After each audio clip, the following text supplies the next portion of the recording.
What if I told you that the next global economic powerhouse isn't just on the horizon, it's already here and it's hitting the accelerator? Today, we are going to unpack the high-growth sectors that are really fueling India's incredible rise. Let's dive in. It's the big question on pretty much everyone's mind, right? From investors to economists. As the whole world shifts, where is that next hub of innovation, of manufacturing, of just massive growth going to be? Well, all the signs, and trust me, a mountain of data, are all pointing in one very clear direction.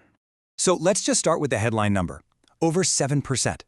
With its projected GDP growth consistently blowing past that mark, India isn't just growing, it's the fastest growing large economy on the entire planet. And look, this isn't just some temporary blip. We're talking about a sustained, high-speed trajectory. But listen, that kind of momentum, it doesn't just happen by accident. Nope, it's built on a bedrock of really solid macroeconomic foundations. So before we jump into the specific sectors, it's absolutely crucial to understand the powerful engine that's driving this entire story. The key thing to grasp here is what economists are calling a double-engine model. It sounds fancy, but it's pretty simple. On one hand, you've got massive domestic demand from both cities and rural areas. And on the other, private companies are really ramping up their investments. This combo creates a really powerful, self-reinforcing cycle of growth. And that brings us right to the heart of what we're talking about today. These right here are the 5 priority sectors, the absolute stars of this growth story. We're talking renewable energy, electronics, pharmaceuticals, fintech, and infrastructure. These are the sweet spots where policy, global trends, and huge domestic demand are all coming together to create some incredible opportunities. Let's kick things off with 2 sectors that just perfectly capture India's ambition for the future. They might seem completely different, but they're both driven by this massive leap in technology and innovation. We're talking about the green and the digital revolutions. First up, the green side. By March 2026, India's renewable energy capacity is set to cross a staggering 223 gigawatts. I mean, to put that number into perspective, that's enough clean energy to power tens and tens of millions of homes. It's huge.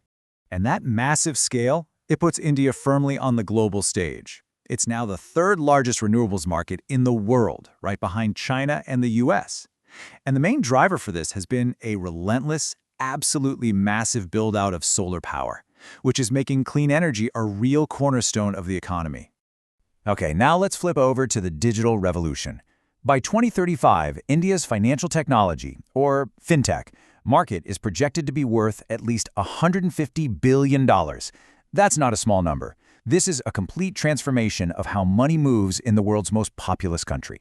So what's behind this fintech explosion? Well, the foundation is a system called the Unified Payments Interface, or UPI. The best way to think about it is like a public digital highway that makes payments totally seamless for everyone. And this bedrock has allowed a whole ecosystem of digital lending and investment platforms, what people call wealth tech, to just flourish, all inside a really supportive regulatory environment. Now, that digital and green revolution is being matched by a physical one, manufacturing. For years, people talked about India as a potential manufacturing hub. Well, now that potential is being realized as the country shifts from being just a simple assembly spot to a genuine export powerhouse. I mean, just look at this chart. It visualizes the absolutely breathtaking growth in domestic electronics manufacturing. A decade ago, the output was worth about $24 billion US.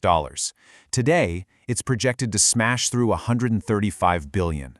That's a nearly 6-fold increase, and it's driven by everything from smartphones to IT hardware. So you're probably asking, how did this happen so fast? Well, a key part of the answer is a policy called Production-Linked Incentives, or PLI. To put it simply, the government gives companies financial rewards based on the sales of stuff they make in the country. It's a direct, really powerful push to make more and export more, right from India. And this one policy has basically triggered a fundamental strategic shift.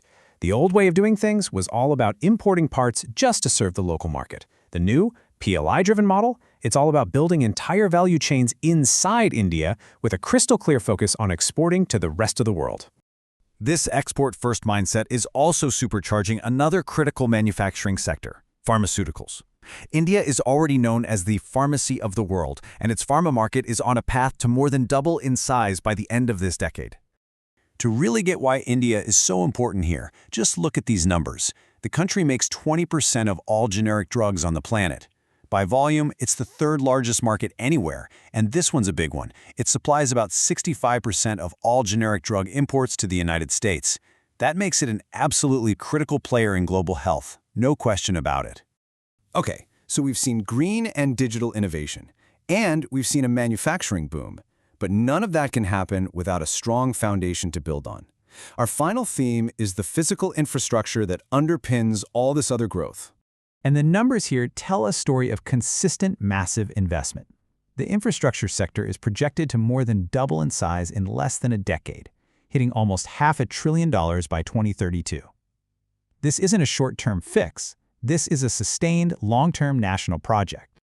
And, this isn't just numbers on a page. This is real, tangible progress you can see on the ground. We're talking about mega projects creating thousands of kilometers of new highways, modernizing railways, expanding ports, and building brand new metro systems in dozens of cities. It's literally the physical network for a modern economy. So when you take a step back, what are the deep forces making all this possible?